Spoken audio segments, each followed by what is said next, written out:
It's time for a random review. Welcome to this original Geek Random review. We set the topic, the dice sets the directions. We know what we're reviewing, we just don't know how. All right. I rolled first for you last time, Steve, so roll for me. Well, For hold on. We Wonder got to tell the Man. people. Yeah, we got to tell people what we're doing. All right. You always jump into the rolling. I'm ready. Jeff's always looking to make me look bad here. It's okay. We are going to review Wonder Man from just recently released, because we're in February, it was January, from Disney Plus. Yeah, we that were being surprised said- they released all the episodes all at once. I actually thought it would be a weekly rollout like most of the Disney Plus Marvel shows have been. Yeah, and I think most, not just Disney, most streaming has been. Netflix is the only one I know that does still consistently drop them all at once. Everybody makes you wait. Yeah, So this sometimes was they'll a very drop pleasant like surprise. the first two, right? And then 2 or 3, yeah. Yeah, and it's funny because I didn't realize they had dropped them all. I think I told you this when I first watched it. Right. I was like, oh, this is cool. Literally was like, oh, watch whatever they dropped, the first 2 or 3. And I was like, I got through 2 and it said next episode. And I'm like, oh, cool, they dropped 3. And then I got to the end of that one and it's like, next episode. And I'm like, oh, what's going on here? And there's only 8. Yeah. So it was really cool, but they are short. They're 35, 40 minutes tops. Yeah. So you can burn through. In fact, you could go through the entire season in the length of one Infinity War movie. I think maybe 1.5. All right. You said you wanted to roll first, so I'm going to let you roll first. No, I rolled first last time. What you? Oh, I get to roll first. Okay. All right. Once again, 20-sided dice, and we are going to decide. You will see it pop up on screen what the list is, and let's find out what Jeff has to review. Ooh, I got an 18, Jeff. Successful charisma check. The meta cameos. Real life actors playing themselves. This was considered the show's biggest fun factor. Yeah. So I know there were a number of real life actors playing themselves in this one. And I have to admit that my top 2 though were Josh Gad and Joey Pants, Joe Pantalone. And, because I'm going to assume they weren't really like these characters that they were playing. So Josh Gad is like playing himself and is an obnoxious superstar. And he plays this obnoxious version of himself where he's actually like in a club singing his Olaf songs as a rap, and how cool is he? And then so it's great. And then and Joey Pants is Ben Kingsley's character, Trevor Slattery. Slattery. Awesome role for him and Ben Kingsley. He plays it so well. He's trying to get a favor from Joey Pants, and Joey Pants uses it as an opportunity to kind of shit on Trevor Slattery in a kind of an offhand way. Like, oh, isn't it great that you don't have to worry about callbacks and auditioning and all that jazz? You get to just be, kind of homeless and destitute, and isn't that really wonderful for you? Well, and he even goes so far as to say, I don't have to do auditions. I'm offer only. Yeah, for only, yeah. And yeah, so great. And then in the end, kind of taking over in the Wonder Man TV show as the character that Trevor Slattery was supposed to perform in when he gets sent back to jail. So it's just, so yeah, I thought the cameos were great. I do consider that a successful charisma check for this episode. Check it out. It's a fun series.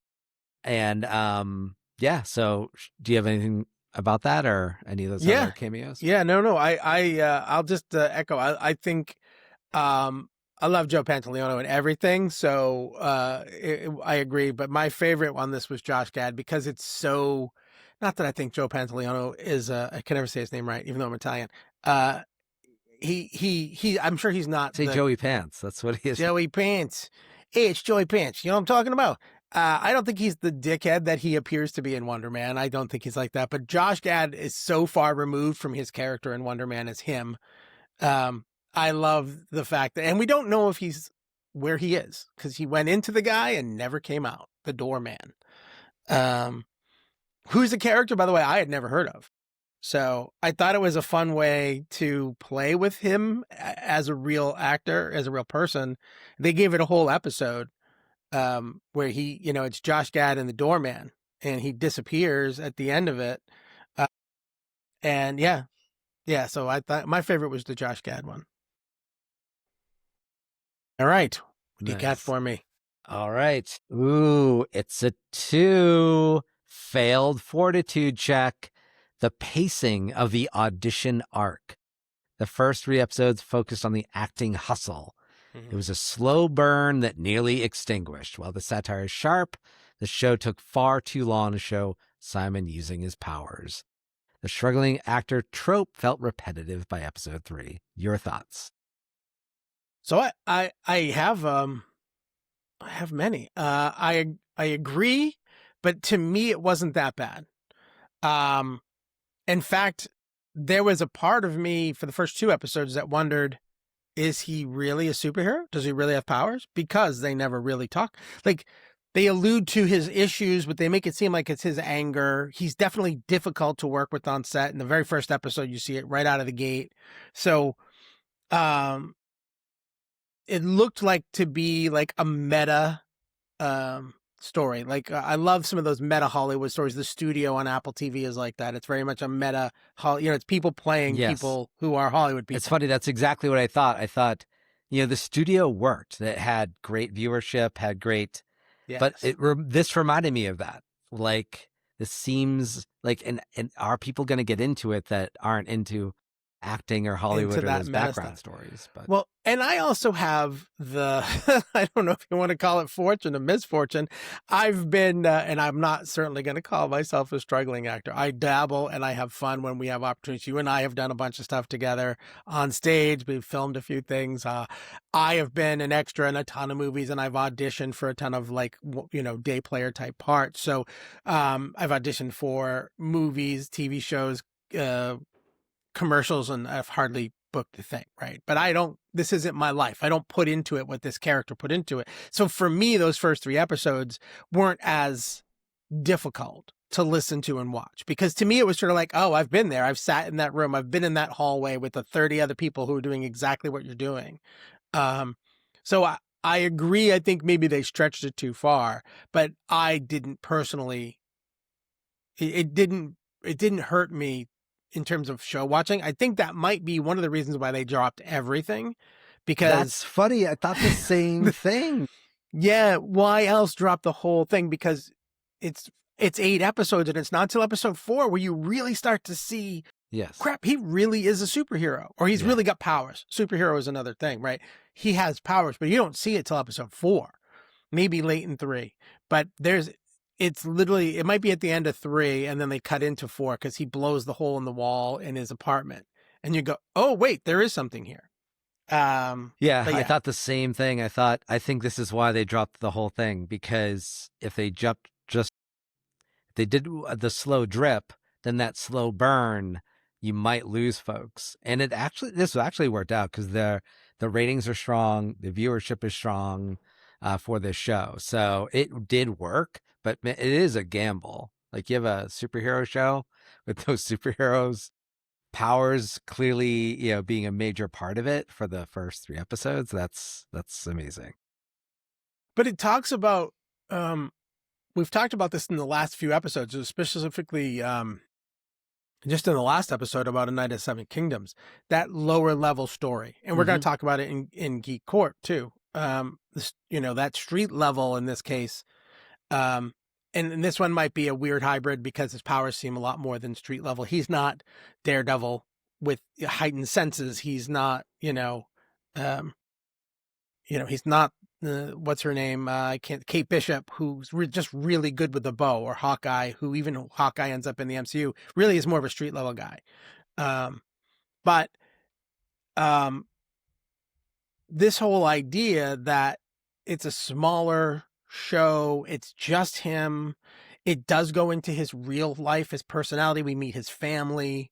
It is a real basic setup. Now, I'm guessing they're going to make this wasn't just for fun to show Wonder Man and poke fun at Hollywood a little bit. He must be coming back, right? But in a much bigger way. In the end of the season, I won't spoil it if you haven't watched it, but at the end of the season, he becomes a lot more than that. And so it's pretty cool. It was pretty cool. Yeah, and for those of you who may not be aware, in the comic books, he's one of the founding members of the West Coast Avengers. And so one thing that I do wonder is if part of this origin story here is to set that up, because we've got some different forms of Avengers with the Thunderbolts and of course the original Avengers. So I just wonder, I've heard rumors of the young Avengers, like with, you mentioned Kate Bishop, the Hawkeye heir, and then Black Widow's Yelena Belova. yeah, like there's like they're laying some groundwork here of something. It's hard to say. It takes a while though, because that Werewolf by Night, like one episode, that one shot, that's got to go someplace, right? Like, because the man thing is like shown in that, and a werewolf, and so it's funny because I do remember that one too, and I was wondering. I don't want to go too far off our random review before we wrap it up, because we do package these things separate. So, listen, take a look at our list. If you liked it, tell us what you liked. If you didn't, tell us which one you wanted us to talk about. If you're not watching and just listening, go take a look at the video. Usually somewhere around the 2 or 3 minute mark, we'll throw up the list if you want to just see what the list that we had to choose from was. But we do appreciate you guys. So originalgeekpodcast.com, like, follow, subscribe, all those numbers help. Send us some comments, and let's get this thing rolling even more so we can talk to you guys all the time. Yeah. But now we're going to drop into some Geek Court.